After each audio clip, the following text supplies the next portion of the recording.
आता आपला डाळ कांदा तर तयार झालाय, पण त्यासोबत खाण्यासाठी भाकरी देखील हवीच ना, म्हणून लगेचच एक वाटी ज्वारीचं पीठ थाळीत काढलं आणि लागेल तसं पाणी घालून तळहाताच्या मदतीने पीठ मळून घ्यायचंय.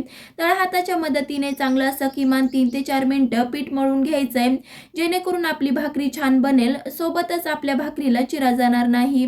3 ते 4 मिनिटं पीठ मळून झाल्यावर मध्यम साईजचा गोळा हातावरती एकसारखा केला. सुका ज्वारीचं पीठ भुरभुरून चांगली अशी भाकरी थापून घ्यायची आहे. भाकरी एकसारखी थापल्यामुळे भाकरी तर टम्म फुगते, सोबतच खायला देखील छान लागते. भाकरी थापून झाल्यावर लगेचच आपण भाजून घेतोय, तर त्यासाठी पिठाकडची बाजू वरी करायची आणि भाकरीला पाणी फिरवून भाकरीवरचं पाणी थोडंसं सुकलं की भाकरी पलटवून वरची साईड चांगली भाजून घ्यायची आहे. आता आपण वरची साईड भाजून घेतल्यावर खालची साईड डायरेक्टच गॅसवर भाजतोय.